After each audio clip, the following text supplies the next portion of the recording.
La entrevista del Telematutino 11, Viernes de Salud, gente importante, a tratar temas importantes. ¿Qué tema más importante que la salud? Nos acompaña la doctora Ada Melina Rodríguez. Ella es ginecóloga, pero es especialista en cirugía pélvica avanzada. Es parte del equipo Todos Estrellas de Médico Express. Buenos días, doctora, bienvenida. Buenos días, ingeniero. Buenos días, Jacqueline. Mucho gusto. Doctora, para la gran mayoría de los televidentes, incluyéndome a mí, ¿qué es la cirugía pélvica avanzada?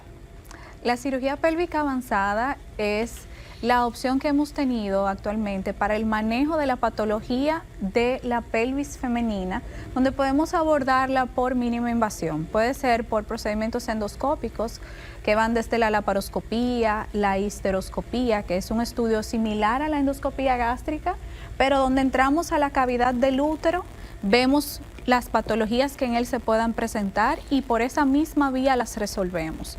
Igual la laparoscopía es introducir una cámara dentro del abdomen, donde no tenemos que hacer esas incisiones tan grandes que producen tanto trauma al tejido. Y por lo tanto tenemos una recuperación mucho más rápida, menor estancia hospitalaria y tenemos también menor dolor postoperatorio. Ok, y entonces, ¿en cuáles patologías, cuáles padecimientos, enfermedades de la mujer pueda resolverse con una de esas cirugías que antes eran traumáticas? Quizás habría que abrir toda la cavidad abdominal con una cicatriz, tiempo de recuperación largo y el riesgo quirúrgico. Entonces, ahora, ¿cuáles patologías, cuáles se tratan con ese tipo de procedimientos? Podemos tratar pacientes que tengan miomatosis uterina. ¿Qué es eso? Es decir, los miomas son los fibromas. Mioma y fibroma es lo mismo. Es lo mismo. Y tumorcito es otra cosa. Son tumores benignos. Son tumores benignos. Sí, es el tumor benigno más frecuente en la mujer.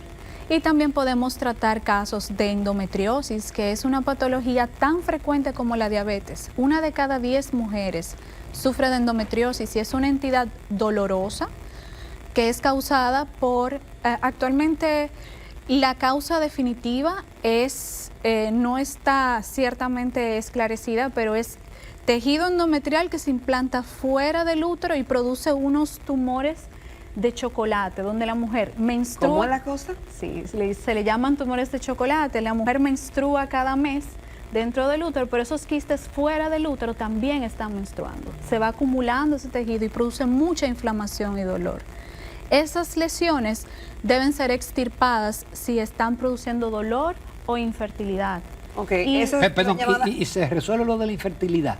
Mejora la infertilidad siempre que se retiren los implantes, porque este tejido o este sangrado fuera del lugar produce mucha inflamación e impide la implantación de un bebé.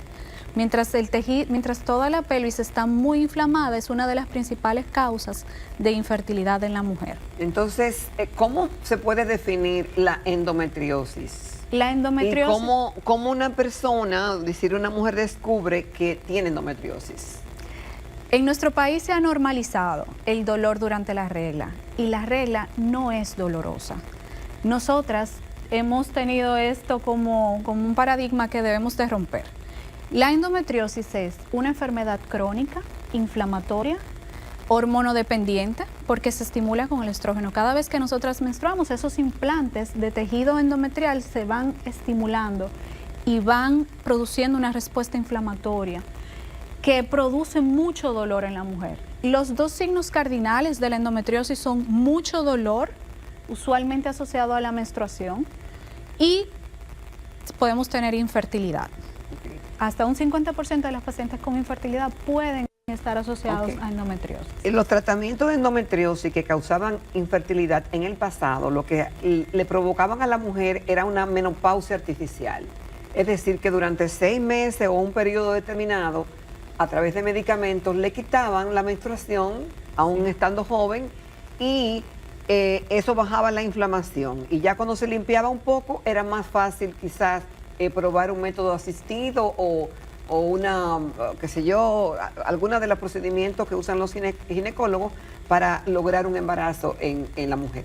¿Se sigue usando esa terapia o ahora hay otros métodos más modernos? Realmente el tema de la endometriosis se ha modernizado bastante. Es un manejo multidisciplinar donde no solamente el ginecólogo se ve envuelto, ya que este tejido se puede implantar en cualquier órgano fuera del útero, dígase el intestino, la vejiga, puede afectar el pulmón y hasta el cerebro. Sí. Por lo tanto, es un manejo que debe ser llevado tanto por el ginecólogo, puede estar incluido el cirujano, urología. Siempre recomendamos que se encuentre también nutrición incluida porque toda paciente con endometriosis debe llevar una vida antiinflamatoria. Pero ella nació con eso. Actualmente, dentro de las teorías que encontramos, está la teoría celómica, donde nosotros también tenemos también la menstruación retrógrada, que son teorías que hablan de que, bueno, la paciente tiene un útero en una posición en retroversión, que no es la posición normal, y sangrado abundante sale por las trompas, y ese tejido que estaba dentro del útero se ha implantado afuera. Esa es una de las teorías, pero esto no explica cómo hay endometriosis en el cerebro. Entonces, sí, pero usted dice que hay cirugía.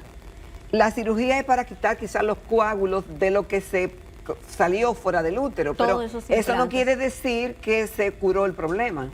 Actualmente no hay una cura definitiva para endometriosis, pero sí hay un manejo. Hay un manejo que nos ayuda a mejorar la calidad de vida en el periodo que la mujer decide buscar embarazo. Mejoramos su fertilidad y ayudamos a que tenga una mejor probabilidad de quedar embarazada, pero para ello la cirugía debe ser una cirugía completa, donde se estadie la enfermedad previo al procedimiento. Se hacen estudios como es el protocolo para el mapeo de endometriosis, que lo hacemos vía resonancia magnética. Identificamos todas las lesiones. Se estadían por medio de una clasificación que se llama ENSIAN y donde identificamos dónde están todos los implantes. Cuando entramos a cirugía, no entramos a buscar los implantes, ya sabemos dónde están. Vamos a ellos, los retiramos y luego de la cirugía, entonces colocamos esa terapia de la que hablamos anteriormente para reducir todo el resto de implantes que responden a hormona, por lo que la terapia donde inducimos esa menopausia, lo utilizamos para que se desinflame toda la pelvis y luego de la cirugía la paciente tiene una mejor probabilidad de llegar al embarazo, de tener menos dolor. Y conjunto con manejos como es el manejo de nutrición nos ayuda a que esa paciente pueda vivir más desinflamada. Nosotros a veces entendemos que la enfermedad por sí sola es la causante de todo, pero no es un sistema que se ha mantenido constantemente bajo inflamación. Dietas que son muy cargadas de alimentos ultraprocesados empeoran la enfermedad. Entonces, en pacientes que ya tienen casos muy complejos, donde ya se ha involucrado el intestino, el recto, pues entonces nos ayudamos de departamentos como es el Departamento de Cirugía General. Son enfermedades bastante complejas, donde las pacientes sufren mucho. Es una de las entidades que desde que somos pequeños se nos ha normalizado la idea de que la menstruación duele, pero la menstruación no debe ser dolorosa. Quizás un pequeño cólico, pero ya cuando tenemos dolores que nos llevan a la emergencia, dolores que tenemos que todos los meses estar sometidos a un tratamiento inyectado, antiinflamatorio, deben ser investigados en la mujer. Doctora, y el tema de la incontinencia urinaria femenina, Sí. esa parte de su especialidad. Claro. Es decir, ¿qué lo provoca y cómo se puede corregir? Sí, dentro de la incontinencia urinaria tenemos 3 tipos de incontinencia urinaria. La incontinencia urinaria de esfuerzo. Esta es una de las más frecuentes y usualmente es causada por entidades como son las pacientes multíparas, pacientes que han tenido partos donde... Muchos partos, exacto. Estas pacientes han tenido una sobrecarga sobre su piso pélvico, han hecho un esfuerzo muy grande y en muchas ocasiones ha habido un daño al tejido y esto puede producir debilidad. Es el llamado descenso. Exacto. Tiene un descenso. Puede producir descenso, puede producir daño de los esfínteres, puede producir daño de las fascias y los músculos que sostienen nuestra pelvis.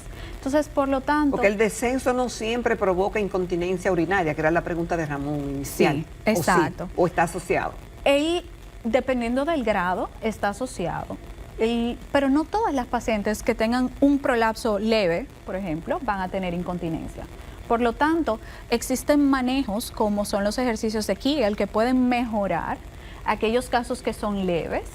Hay pacientes que tienen casos ya más complejos donde tienen un prolapso completo de los órganos, donde sobrepasa el introito vaginal y salen hacia afuera. Y ya son casos que deben de ser reparados. Hay otros casos que son un poco menos complejos y llegan a ser quirúrgicos y se pueden manejar también por mínima invasión. Pero generalmente son para mujeres que han, es decir, no que se han embarazado, sino que han parido. Porque una mujer con cesárea, aunque sea múltiple la cesárea, puede tener un descenso. Sí. Pacientes con obesidad, pacientes conforme van pasando los años aumenta también el riesgo de incontinencia urinaria en la mujer. Alrededor de los 50 años puede haber hasta un 23% de probabilidad de incontinencia urinaria en la mujer y este valor se duplica a los 80 años. Entonces, hasta un 40% de las mujeres pueden tener incontinencia urinaria a los 80 años. Pero, ¿cuál es la incontinencia urinaria que lleva manejo? Unas pequeñas gotas de orina luego de correr con una vejiga llena no es incontinencia urinaria.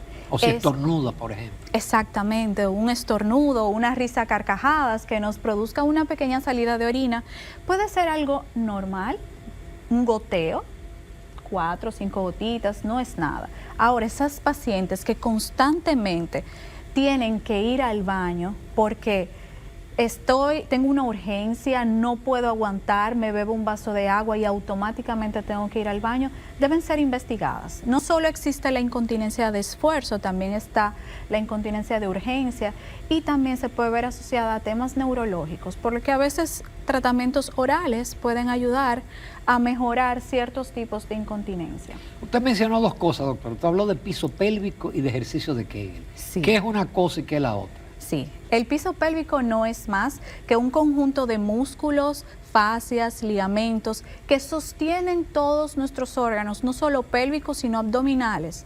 Ellos llevan una gran carga y nos mantienen, en el caso de la mujer, nos mantienen con una salud tanto urinaria, digestiva y vaginal.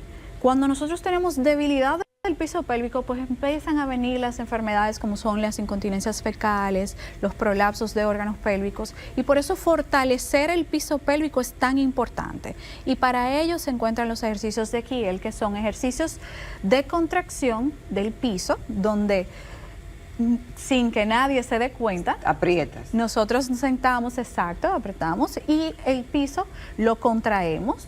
Lo mantenemos contraído por un buen tiempo y luego lo soltamos, lo relajamos. Estos ejercicios ayudan a mejorar el tono de los músculos y a que estos músculos puedan mantenernos más firmes el piso sin permitir que órganos que se encuentran sostenidos sobre él pasen por orificios naturales. Vamos a una breve pausa porque estamos un poquito pasados. La conversación está muy interesante. Volvemos porque tenemos muchos temas con la doctora Ada Melina Rodríguez. Continuamos esta mañana conversando con una joven brillante profesional del área de la salud, la doctora Ada Melina Rodríguez. Ella es ginecóloga con especialidad en cirugía pélvica avanzada. Se formó aquí en el país de la primera promoción, me dijo, nosotros nos formamos, es dentro de la primera especialidad del Caribe de ginecología y cirugía pélvica avanzada. Nosotros nos enfocamos en esos casos que queremos manejar por mínima invasión.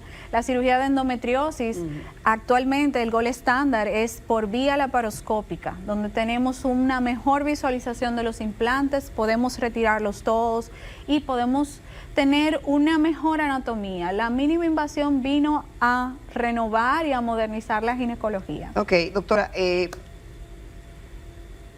todos hemos escuchado alguna vez en nuestras vidas por nuestras abuelas, nuestras tías, parientes, etcétera, amistades, de que se le salió el útero. Sí. Y llegó con él afuera a la clínica. ¿Que eso es así? ¿Qué tan frecuente? ¿Cómo se da eso? Lo que ustedes llaman prolapso. Sí, ciertamente es una entidad que muchas pacientes esconden por vergüenza y muchas pacientes luego de pasar por este proceso incluso dejan de ir al ginecólogo. cuando debería ser todo lo contrario, porque para ello existen soluciones y nosotros las tenemos en las manos. El tema de los prolapsos es un tema bastante frecuente en pacientes que han tenido múltiples partos. ¿Pero qué es lo que se sale? ¿Se sale algo que se ve? Sí, puede llegar a salir fuera de la vagina. Todo puede salir. Como el canal. Podemos tener un prolapso total, donde podemos tener tanto la salida de vejiga, vagina y recto. Tenemos diferentes compartimientos. En la pelvis tenemos un compartimento anterior que contiene la vejiga, un apical que contiene el útero y un posterior que contiene el recto. Y todos ellos, por debilidades del piso, pueden descender. Y ese descenso, cuando sale, puede ser un prolapso. ¿Y qué provoca? Total. ¿Una fuerza puede provocar que se salga eso? Sí. ¿Haciendo ejercicio puede provocar eso? No necesariamente, tiene que ser una actividad, tiene que ser un pujo muy intenso, como es en el caso de los partos macrosómicos, sí, y múltiples. Y doctor, ¿y se corrige por cirugía? Sí, se puede corregir por cirugía. Pero si se vuelve a posicionar, a poner todo en su lugar. Sí, se puede corregir por cirugía y tenemos pacientes que ya han pasado o tienen múltiples comorbilidades muy mayores que ya no son candidatas para procedimientos quirúrgicos y pueden ser manejadas de manera conservadora con dispositivos que se colocan dentro y producen un sostén adicional al piso. Estos dispositivos se llaman diafragmas. Se pueden colocar y pueden ayudar a mejorar las sintomatologías de incontinencia, de tener constantemente ese órgano fuera que se lacera, que se lastima. ¿Y eso también se resuelve por la laparoscopía? Sí, también se puede resolver por vía laparoscópica. Pero hay casos más graves de incontinencia que requieren otra cirugía, ¿no? También dentro de las incontinencias, por ejemplo, las incontinencias urinarias, las podemos solucionar con mallas que se colocan prácticamente de manera rápida y casi ambulatoria. En muchos casos se puede manejar de manera ambulatoria.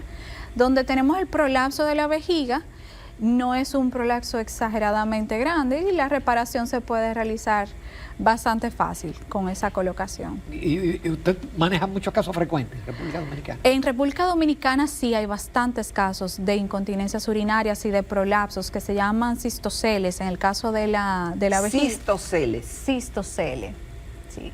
En el caso de... Ah, ¿verdad? Y si es lo otro es rectocele. Exactamente. Ah, pues Jacqueline es una experta. Sí, Jacqueline se ha entrenado. Imagínate, tantos años bregando con estos temas en entrevistas. Sí. Pero tienen solución. Claro, tienen Entonces, solución. ¿cuáles recomendaciones, doctora, para tener una salud en esa área tan importante, reproductiva y de la vida placentera de la mujer, que estén en óptimas condiciones? ¿Hay algunas recomendaciones particulares que hacernos? Sí. Dentro de las recomendaciones, ya que hemos visto los factores de riesgo que pueden ser modificables es el peso, la actividad física, o sea, tener un peso que sea moderado. Los excesos en todo siempre nos llevan a resultados negativos, por lo tanto un peso moderado, actividad física, y para el piso pélvico las más recomendadas son los ejercicios de Kiel, que son ejercicios de fortalecimiento de estos músculos, y también tener cuidado con el tema de la constipación, tratar de tener un patrón evacuatorio que sea una rutina disciplinada donde nos hidratemos bien. Si vemos que el día de hoy no fuimos al baño, tenemos que ayudarnos, podemos consumir alimentos altos en fibra, alimentos que nos ayuden a tener un proceso de defecación suave, porque este pujo es lo que empeora casos como es el rectocele. Y también cuidar mucho el tema de la retención urinaria, el aguantar mucho la orina. Tenemos que tratar de ir al baño frecuentemente y no mantener la vejiga constantemente distendida. También los pacientes que sufren de problemas respiratorios, como son enfermedades donde constantemente tosen, esta tos constante debilita también el piso pélvico. Entonces, doctora, ¿cuándo una ello. mujer debe de ir por primera vez al ginecólogo? Y ya cuando es adulta, ¿cada qué tiempo debe de tener un chequeo, vamos a decir, general? Bueno, pues Realmente con el tema del chequeo ginecológico, tan pronto la mujer se forma, puede visitar al ginecólogo para sus primeras instrucciones. Debe ir con la mamá incluso. Exacto, sí. La primera vez. La primera vez puede ir tanto al pediatra como al ginecólogo, pero nosotros los ginecólogos podemos darle las orientaciones para que entiendan cómo es el manejo de la higiene íntima en el caso de las primeras menstruaciones, cómo pueden cuidarse, qué es normal y qué no es normal. En los primeros años de la vida, cuando iniciamos los periodos menstruales, a veces nuestro eje no está completamente maduro y podemos ver que un mes nos llega la menstruación y otro mes no nos llega, pero no quiere decir que sea algo complejo o algo que ande mal en los primeros años de la vida. Una nutrición alta en proteínas es muy importante en las jóvenes porque las proteínas son parte de la formación de las hormonas sexuales que nos mantienen equilibradas. Entonces, esas pacientitas que a veces tienen dietas extremas, usualmente pueden tener periodos de irregularidades menstruales mayores y por lo tanto deben de ser, los casos de nutrición deben de ser bastante seguidos por los padres cuando ven estas irregularidades en las hijas. Es lo más frecuente cuando están jovencitas. Y la llamada ahora terapia hormonales que hay, esos sueros que te dice que te van a poner nueva, tanto para las más jóvenes y las que no somos tan jóvenes. ¿Qué opinión le merecen? Bien, con respecto a la menopausia es un estado que, bueno, yo siempre lo he visto como un símil del embarazo. En el embarazo nos ayudamos, nos suplementamos, porque nuestro cuerpo nos demanda más. En la menopausia hemos llegado a un periodo que es fisiológico, es natural, pero hemos tenido una baja de una hormona que nos ha liderado durante toda la vida, que es el estrógeno. ¿Y qué podemos hacer en la menopausia? Podemos suplementarnos, siempre va a ser beneficioso. Tenemos que aprender que también llevar una vida saludable, la actividad física va a ayudar mucho a mantener un sistema circulatorio adecuado. El estrógeno debilita mucho los vasos. Nosotras podemos tener síntomas de calores después de la menopausia, podemos tener síntomas de baja de la libido y es bueno investigarlos porque no solamente existen problemas que pueden afectar a la pareja para la baja de la libido, sino también problemas hormonales como es la baja de la testosterona que puede suceder en las pacientes peri y posmenopáusicas. Pero la testosterona no es relacionada con el hombre. Sí, pero la mujer maneja. También. La mujer maneja cierta cantidad de testosterona y en pacientes que tienen una testosterona muy, muy baja, se asocia en pacientes femeninas con una testosterona muy baja, se asocia también a baja de la libido. Dentro de los tratamientos aprobados... El líbido es el deseo sexual. Exactamente, que la mujer vea al marido y no lo vea como una amiga. Y dentro de los tratamientos que están aprobados por la FDA es la terapia con testosterona. Doctora, hay una creencia generalizada de que la mujer que toma durante muchos años anticonceptivos y hoy en día donde la mujer tiene relaciones sexuales más temprano sin haberse casado, ¿es cierto que provoca esterilidad? No, para nada. El tema de los anticonceptivos lo que hacen es, dependiendo del tipo de anticonceptivo, los orales usualmente impiden la ovulación. Incluso en algunas pacientes no es que va a guardar todos los óvulos, pero puede mantener una mejor reserva ovárica. Con respecto a los anticonceptivos, deben de ser seleccionados y ser seleccionados acorde al organismo de la mujer. Una paciente llega a consulta y por verla y ver su complexión, no se debe indicar un anticonceptivo solamente al mirarla. Se deben hacer análisis donde se evalúen sus órganos como tiroides, que es uno de los centros metabólicos del cuerpo, para ver que el tratamiento que le pongamos a esa paciente sea adecuado para ella. Existe una amplia gama de anticonceptivos que tienen funciones no solo para no quedar embarazadas, sino también para manejo de patologías como es el síndrome de ovario poliquístico y nos sirven para ambas cosas. Con el tema de anticonceptivos también tenemos los dispositivos intrauterinos que nos ayudan al manejo de entidades como una prima de la endometriosis, que es la adenomiosis. donde con ese dispositivo la mujer no queda embarazada, se coloca dentro del útero, pero también mejora los sangrados, mejora el dolor en esa entidad que es la denominación. Usted habló de poliquístico, ¿qué es eso? Sí, el síndrome de ovario poliquístico. Toda la vida se ha pensado que el síndrome de ovario poliquístico es una patología meramente ginecológica, pero es una expresión de un metabolismo alterado. Cuando hemos tenido un metabolismo sobrecargado por mucho tiempo, con una insulina que no nos está ayudando, usualmente nuestras hormonas femeninas se desregulan. Y esa desregulación hace que el ovario no pueda ovular adecuadamente. Y esos folículos de la ovulación se van acumulando en el ovario. Entonces, ¿qué pasa? Que cuando vemos una imagen, vemos el ovario lleno de quistes. Y eso es lo que le llamamos ovario poliquístico. Cuando esto se ve asociado a problemas como crecimiento de vello en áreas en la mujer donde normalmente no tenemos crecimiento de vello, acné, oscurecimiento de algunas áreas de nuestro cuerpo, pues entonces estamos frente al síndrome de ovario poliquístico, que es un conjunto de signos y síntomas.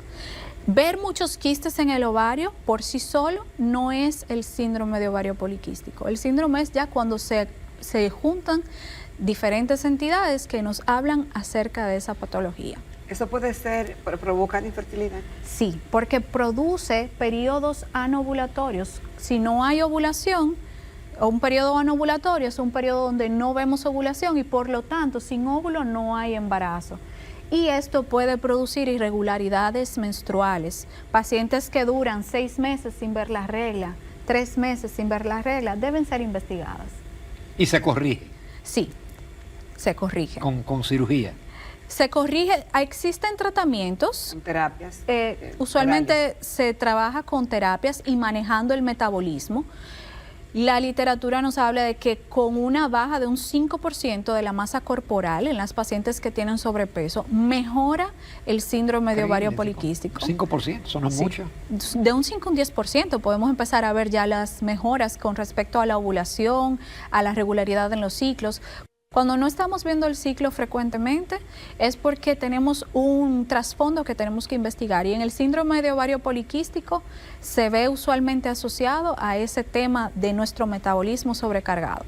La baja de peso mejora el metabolismo y por lo tanto mejora el síndrome de ovario poliquístico. Hay que estar bajo de peso. Doctora Ana Melina Rodríguez, muchísimas gracias. Un gran placer. Hemos aprendido muchísimo. Gracias, doctora. Usted, además de excelente doctora, gracias. es muy buena comunicadora. Ah, gracias. Transmite muy bien. Muchísimas gracias. Y claro, siempre tengo que agradecerle a Alejandro Cambiaso Rate, el director de Médico Express, que es el que me establece los contactos para este tipo de entrevistas. Sí. Nos vamos, amables televidentes, a la pausa comercial. Retornamos a la despedida.